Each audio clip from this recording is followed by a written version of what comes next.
Welcome in. It is day 214, and you're speaking to the Meeples Champion. And today we're going to be going over a game that is a newer game. It's not as easy to find. I've actually been trying to get it for myself, and I can't find it anywhere. That being said, it's a game that one of my friends had picked up, and I loved it. When we did the end of our first back in person after COVID year, we had taken all the games we played, and we decided to do a ranking, and we each individually ranked them, and then we grouped them all together. And for me, I ranked it my second favorite game of the year. This game was All-Star Draft. Now, the idea is that there are a bunch of hockey teams, each one with a different animal, and that we are basically going in, and when you start the game off, you go, okay, we are trying to figure out what our total score is going to be. So you are going to go in and you're going to have to get your characters, and then you're going to play them out. And what you're trying to do in each round is you'll be following what that round says. So it's not about winning by having the most points necessarily. You have to follow when it says, okay, you've gone to a location where you are trying to get the crowd pumped up. So they might want to root for the underdog. So you want to be the lowest team. They might want to root for a winner. So you want to be the highest team. They might want to root for a team that's like legitimately in it, but they're not superior. So you want to be the middle team. So based on the arena that's randomly drawn, you now have to play from your hand players one by one, and you're trying to match them up. So the matchups are, you have the animals that are all the team. So every time you play one from the same team, that's going to be really big because it's going to slowly be grouping them together, and the more you have grouped together, the stronger. Then you also are going to have symbols in the corner of the cards. So some cards have the same symbol, some cards don't even have a symbol. And then they also have numbers on the cards. So the order of importance is whoever has the biggest group of an animal. So you have 4, I have 5 of the same animal, I'm winning. But then somebody else has 3 of a number. Okay, well now they're winning because numbers are more important than animals. All right, but now he has 3 or 4 of a symbol. Symbols are the most important. And then there are levels in there where they go, okay, well, this animal is superior to that animal. This number is superior to that number. And this symbol is superior to that symbol. So if there are ties, there's always a tiebreaker of which one wins. So there's a lot going on there. So you're trying to find a way to balance it out to get yourself into a range to see who's going to be in the best position. Based on the results of that, it's going to help you when it comes to getting cards for the next round and getting some points. You're basically going to get points for each of these rounds, but then comes the playoffs. Now this is where the game is masterful, because in the playoffs, you're continuing this concept, but now it's about winning. So you've been doing all season trying to be the one that's gotten the attention of everybody, being the popular team, but now you need to win. So you go to the playoffs, and you're going to need to play 5 cards for your team as your starters, and you got this huge amount of cards you've built up. Because when the game starts, you got 6. And then when you get to round 2, they added 3 more, and you had to pick from those what you were going to use for your round. And then the next round came, you got 3 more, and you had to pick from them. So now you have this huge team.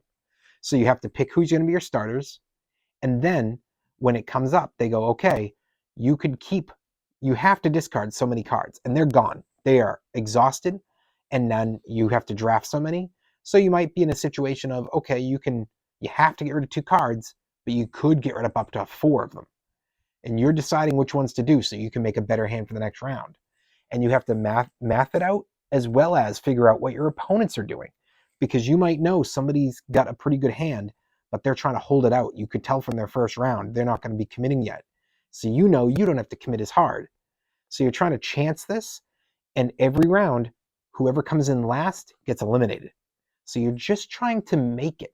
You're trying to make it until you get to the final round, and then hopefully you have enough cards there to make a really strong final team.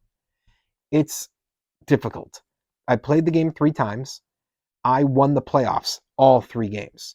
I only won 2 of the 3 games because the first time I played, I didn't quite understand how that worked.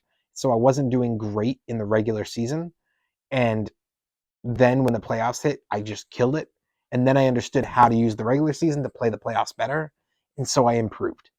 But for me, looking into this game, it was a such a different game, and I really, really enjoy what it brought forth. And it's just one I would love to add to my collection.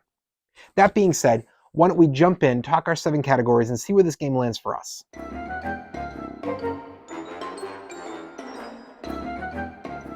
When it comes to the art, I love the box. I love the cards. I love the little play areas for each of your arenas. I think they do a great job here. For me, it's a huge thumbs up.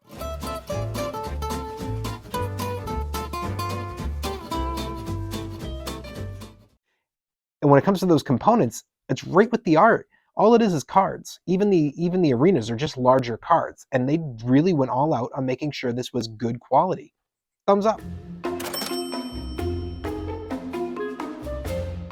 Your price. I don't even know the price. I've been trying to get this game for over 6 months. I cannot find it. I cannot find it on any website, Amazon, in stores. I know it's out there, but it was not a mass-produced game, so it's going to be the luck of finding it, which means the likelihood is I'm going to have to pay a good amount of money, or it may just be one that's obscure and almost never going to find it. So while I really like it, and I'm sure if it was mass-produced, it wouldn't have been that expensive, I have to go by the reality, which is thumbs down. Difficulty. I personally think that this game has the difficulty there.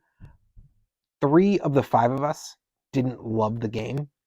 The 2 that did was me and the person who owns it. And the reason I liked it is because the game is very poker-esque. I love poker. It's one of my favorite games. I play Hold'em a lot. And this game had a lot of attributes to that, of the bluffing, of the taking chances, of understanding how to read people and what cards they had. Brought a lot of that in. And so I think that's why I liked it so much.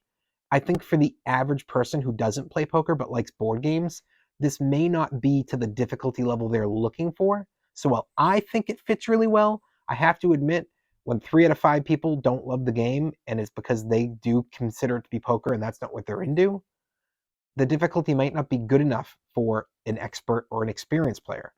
And I think that a kid, this isn't quite right for. So it's really just for those beginners to be a start-off game, and other than that, it's just poker players. And that's not enough of us that play board games that are big poker fans, I think. There could be more, but from the people I've met, there are not. So I'm going to have to give it a thumbs down.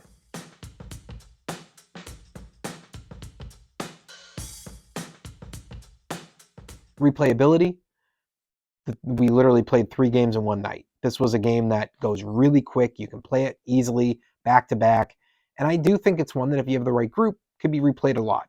I'm not afraid of introducing this to family or to outside of board game night friends. It's just I don't own it, so I don't have that opportunity. But I think if I did, I could definitely get some plays in there too. So I'm going to give it a thumbs up.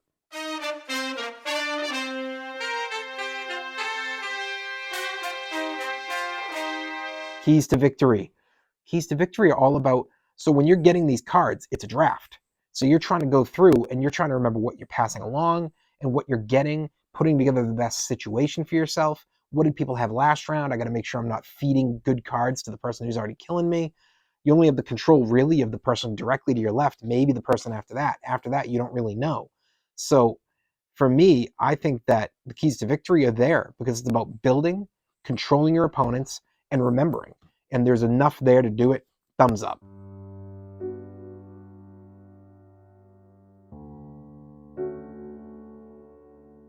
Is the game unique? The only game I could compare this to was poker. And while I think it's very comparable, it's a very different game. For me, this game really stands on its own legs by itself. There's nothing else I would pick as well as this. If this was the game I wanted to play on a night, nobody could suggest a game that I would go, okay, that's pretty close. This stands by itself. I might be okay with playing another game that's totally different, but this game, for me, very unique. Thumbs up. Overall, what do I think? I think this is a game that if you ever have a chance to grab it, and it's not massively expensive, if you see this in a Savers, if you see this in a Goodwill, if you see it online, if you're in a random store and it's just sitting there on the thrift area for the, hey, there's a clearance area, let's get rid of this, buy it. You'll be surprised. It's really good. And if you don't like it, just message me and I will happily pay you the price for it. Well, it has been day 214, and we've been speaking about the game All-Star Draft. And you've been speaking to the Meeples champion. like, share, subscribe, and check down below in the description where I'll be adding an Amazon link in case you want to get this game for your collection, if I can find it. Until next time, I'll talk to you tomorrow.